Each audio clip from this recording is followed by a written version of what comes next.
Hello, I'm Kyle Sullivan. I'm the director of Garden of the Gods, a short film filmed in Birmingham, Alabama, and an all-around Aztec enthusiast. Joining me in virtual form is the one and only Colin Albea. That is how you pronounce it, right? It's not. Oh, how do you pronounce your last name? Albee. Albee. So, Okay. Yeah, it's not obvious, so I forgive. I forgive blame, everyone. I forgive everyone who doesn't. I blame whatever Spanish teacher I've had in high school. I say one and only because I checked. I literally Googled you, and there's no other U's. So that must be a special privilege. I mean, I did humble brag about that when you were asking about the credits, and I'm like, I don't think I'm lying though. Yeah. So you're a filmmaker hailing from Birmingham, Alabama, an essential member of our Garden of the Gods crew.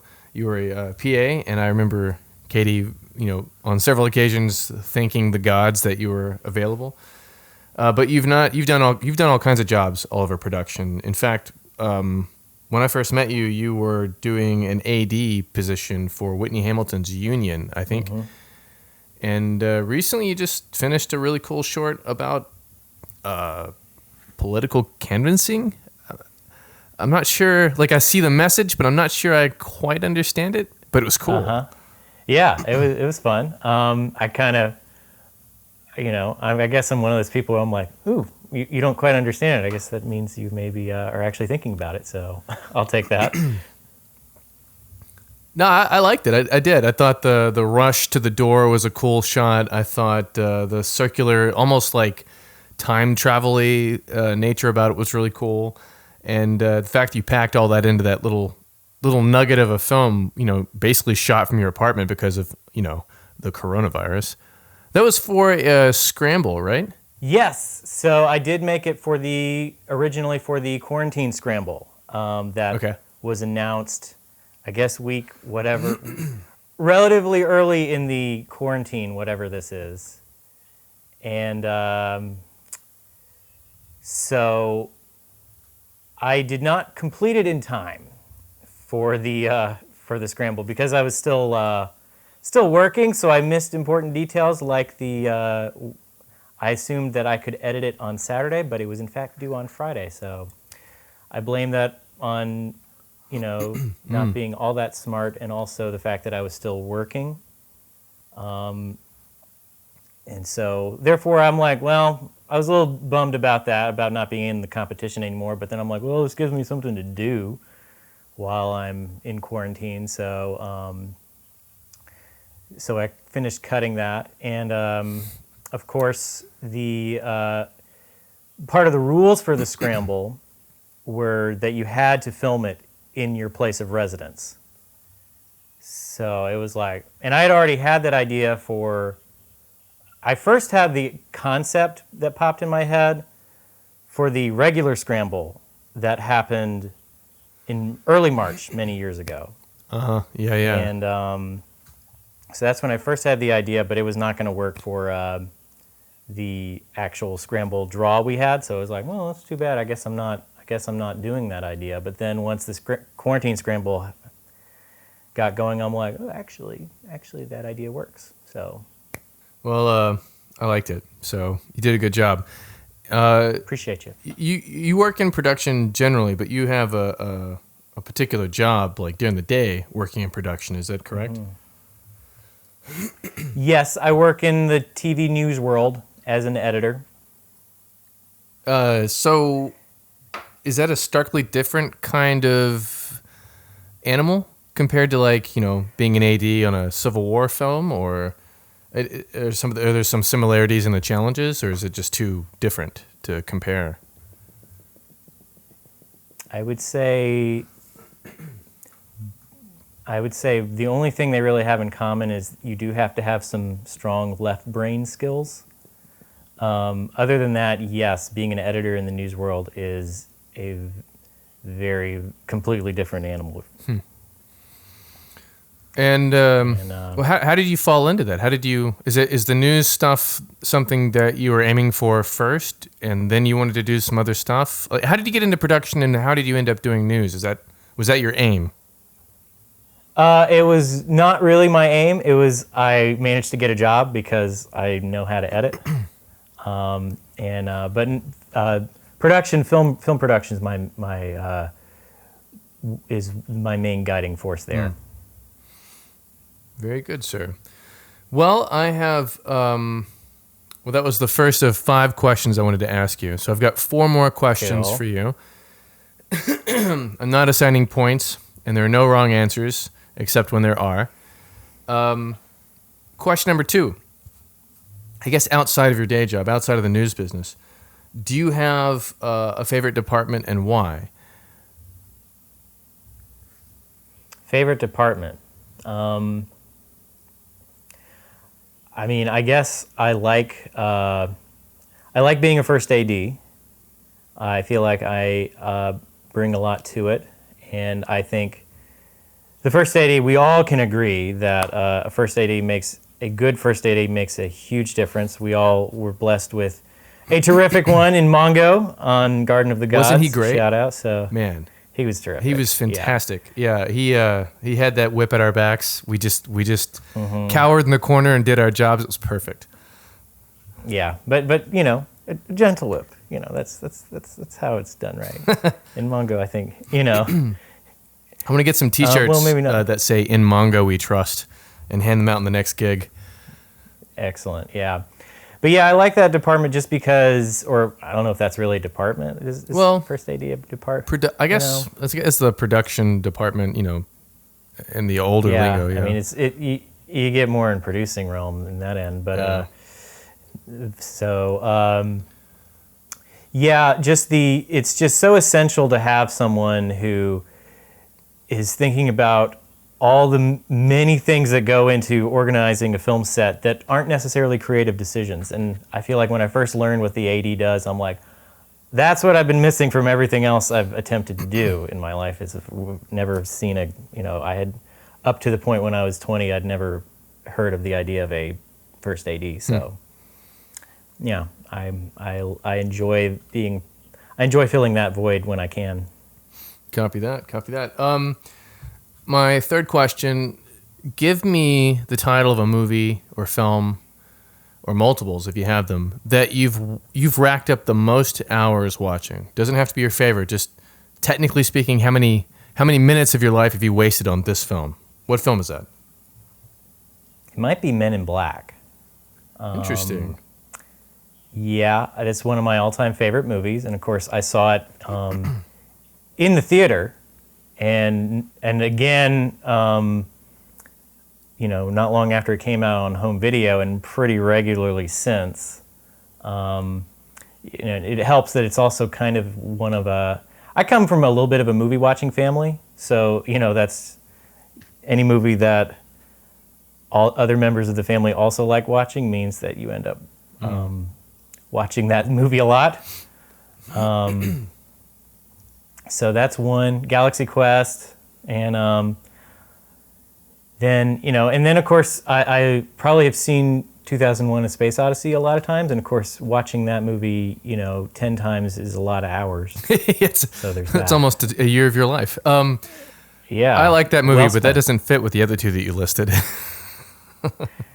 Well, there's science fiction. I definitely I was into science fiction as a kid. So, also a little bit of a sci-fi family. Grew up watching Star Trek, of course. So, Star Trek First Contact is another one that I have an inordinate amount of probably hours spent watching. Yeah, same. And and of course, the total. I mean, I certainly am not watching them as much as I was when I was a little kid, but I of course have some Godzilla DVDs back here, so I've watched a lot of Godzilla movies. I had a copy of Godzilla versus Chidra, the 3-headed monster. I'm mispronouncing that name, and I must have worn the tape out on that one as a kid. It's a good one to wear out.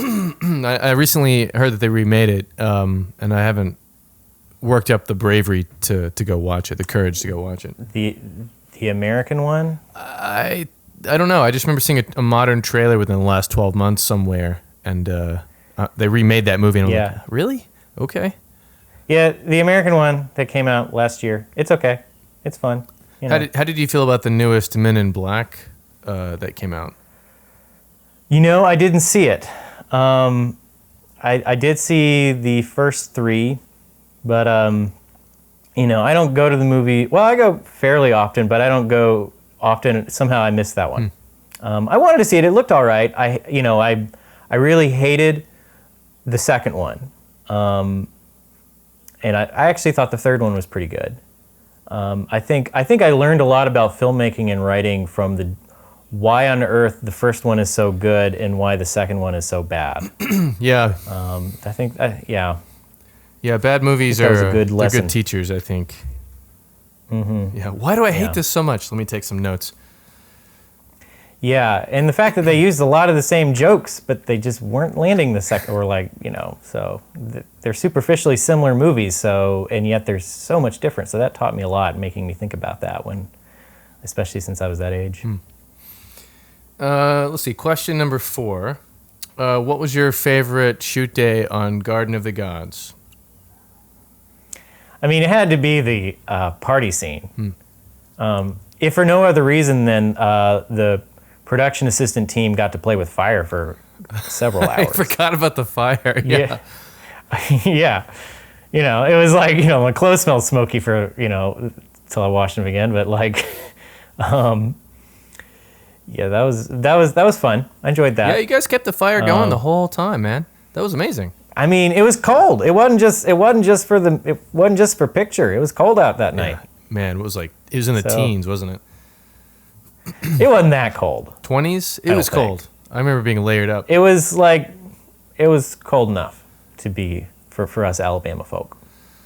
Had you, and this is like a subsidiary question, but had you had any experience or fandom or encounters with Edgar Allan Poe's material before? Not much. I kind of went when I was a teenager, I kind of read, I read 2 Poe poems. Telltale Heart is not a poem, it's a short story, right? Yeah.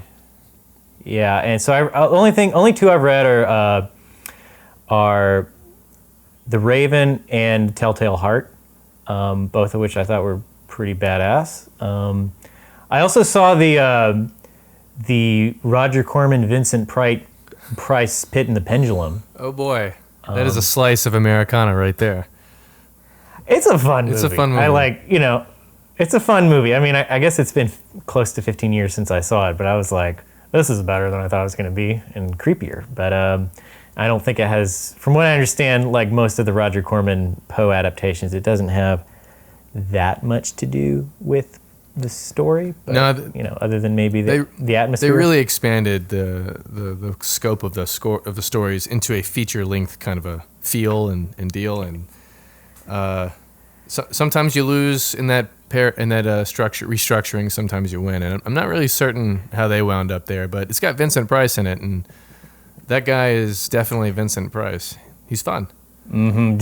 Yeah, definitely. And when I read this script, I'm like, okay, I really can't actually say I've heard of this story they're adapting. So I'm like, I'll read it. But then when I got to the end of it, I'm like, okay, well, in case I didn't know it was a Poe story, it's very clear.